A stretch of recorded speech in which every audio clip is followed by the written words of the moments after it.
Assalamualaikum warahmatullahi wabarakatuh. Salam sejahtera, salam damai semuanya. Selamat datang kembali di the one and only Eikyo Media. Dan sebelumnya biar kalian gak ketinggalan seputar kita-kita, kalian bisa melipir ke akun Instagramnya Om Hige di @tresnayusa. Terus ada akun Instagramnya Eikyo Media di @eikyomedia. Dan akun Instagramnya Om Herdi di @herdianiadi. Sekarang kita akan membawakan sesi flash news tokusatsu, di mana kita akan membahas berita yang hangat dan membahana dari jagat toku. Sekarang banyak berita yang wadidaw ya. Langsung saja kita ke berita yang pertama.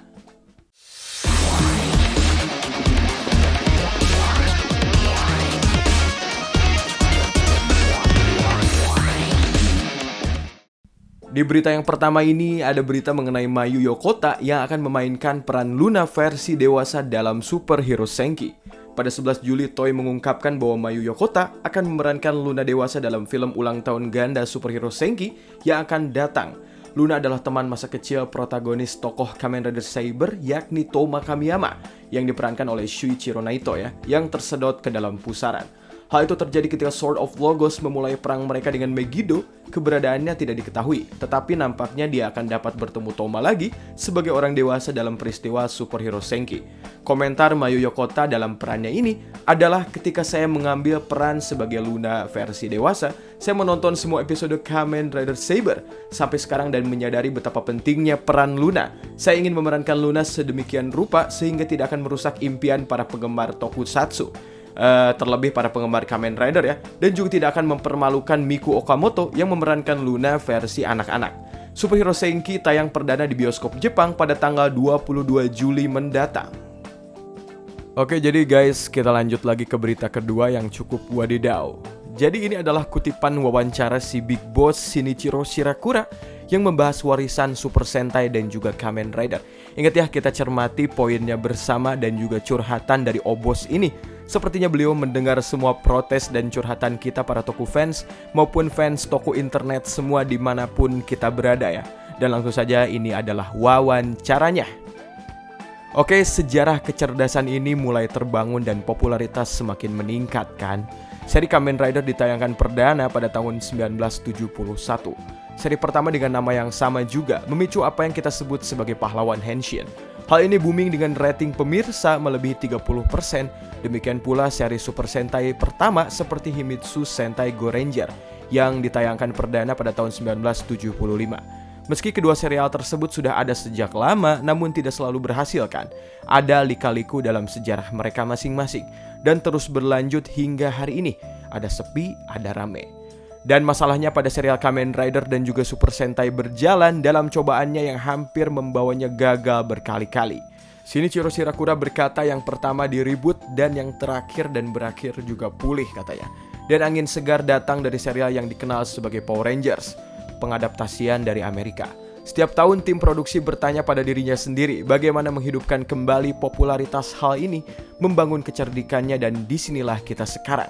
Tidak ada jaminan ya kedua seri akan berlanjut selamanya. Jika mereka kehilangan popularitas mereka, maka proyek itu akan dibatalkan pasti. Tim produksi selalu berusaha menciptakan sesuatu yang baru di tengah ketegangan ini, di tengah zaman yang semakin berubah-ubah ini ya. Kadang berhasil, kadang enggak. Dan sejauh serial Kamen Rider berjalan, pertunjukan kembali ke akarnya berulang kali ya. Tapi untuk serial Super Sentai, apa akarnya? Apakah ini zaman sudah berkembang, kami harus memikirkan mengapa ia kehilangan kekuatannya, kehilangan rootsnya, ataupun kehilangan akarnya? Kami tidak bisa berpuas diri tentang hal itu. Jika iya, maka kita harus khawatir tentang seri yang akan segera berakhir ini. Pada saat yang sama, fakta bahwa krisis datang secara berkala tidak berarti bahwa krisis tersebut telah dipertahankan maupun dipulihkan. Kembali kita ke dasar dan mengulang ide adalah dua sisi dari mata uang yang sama. Saya pikir kami telah menjadi lebih tangguh melalui lika-liku ini. Tentunya tidak mudah. Kami selalu kembali melihat ke Ichigo dan Nigo alias Kamen Rider pertama itu. Untuk Kamen Rider, dari serial Kamen Rider harus melihat kepada rootsnya. Kami bertanya pada diri sendiri, tim seperti apa Super Sentai itu? Untuk menjawabnya kita harus memikirkan pentingnya sebuah tim itu sendiri. Kami menangani pertanyaan ini sangat sering dari semua netizen toku ya. Mungkin itulah yang membuat individu dan tim berubah seiring perkembangan zaman. Kalau sudah tidak diterima lagi berarti sudah tidak sesuai dengan zaman lagi. Tapi karena sudah ada sejak lama, harusnya sih ini menjadi populer. Kedua seri berbeda dan mempunyai ciri khasnya sendiri. Kedua pertunjukan memiliki satu kesamaan, bahwa mereka adalah pahlawan tokusatsu. Tetapi seperti yang disebutkan sebelumnya, mereka berbeda sama sekali. Super Sentai memiliki formula berulang dan membawa serta lebih mementingkan kesenangan dalam polanya. Artinya lebih banyak kisah cerita yang terus saja seperti itu, have fun dan lain-lain. Dalam Kamen Rider ada gaya tertentu untuk berubah dengan sabuk, ada rider kicknya, ada komposisi musuh dan lain-lain. Tapi saya tidak akan menyebutnya itu sebuah pola. Setiap karya memiliki gayanya tersendiri, meski Super Sentai memiliki tema dan cita rasa tersendiri. Kedua serial itu berbeda dengan caranya sendiri, sehingga ada beberapa hal yang tidak dapat kami ungkapkan dengan kata-kata. Dan ada saat ketika saya bertanya, bukankah ini seperti Super Sentai? Saat kami mengerjakan proses Kamen Rider, saya tidak bisa menjelaskan alasan tersebut. Dan kami beserta tim sedang berusaha yang terbaik ya. Kami sulit menjelaskan apa yang sebenarnya terjadi. Jadi seri Heisei Kamen Rider ini dulunya digunakan sebagai cadangan dari serial utama Super Sentai. Meskipun itu tidak bertentangan dengan seri yang menjadi andalan Toei hingga saat itu. Saya tidak ingin memaksakan keberadaan ataupun keadaan Kamen Rider ke dalam dunia Super Sentai. Pusing banget kalau ada Sentai bertema binatang. Seperti ketika ada hiu di Super Sentai, akan ada monster hiu juga di Kamen Rider. Kalian pasti akan sangat protes ketika hal tersebut bertemu kembali terus-menerus. Kalian meminta ini, meminta itu, meminta hal apapun, tapi kami harus menyajikan yang terbaik kan. Kamen Rider Saber memiliki tim seperti Super Sentai yang disebut sebagai Sword of Logos dan kalian sering bilang hal itu. Sedangkan Zenkaiger hanya memiliki satu manusia dan sisanya adalah mesin. Tetapi masing-masing bekerja sebagai tim dan bagaimana mereka bekerja sebagai individunya. Jadi kedua hal itu adalah hal yang sangat berbeda. Sementara kedua seri berjalan secara paralel, kami sadar akan tema masing-masing. Kalian bilang ini series yang tertukar ya. Namun kami tidak dapat menjawab alasan kami. Tolong nikmati dan terus dukung dunia jagoan tokusatsu. Itulah kutipan wawancaranya. Bagaimana menurut kalian?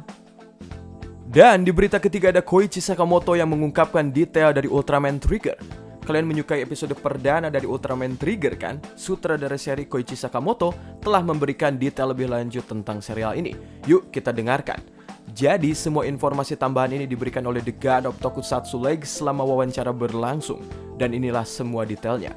Dan yang pasti Ultraman Trigger ini bukan sequel ataupun reboot dari Ultraman 3. Hanya saja tentu ini adalah karya baru yang didasarkan pada 3 untuk merayakan hari jadinya yang ke-25. Ultraman Zeto tidak akan menjadi satu-satunya pahlawan Ultra yang akan bekerja sama dengan Trigger.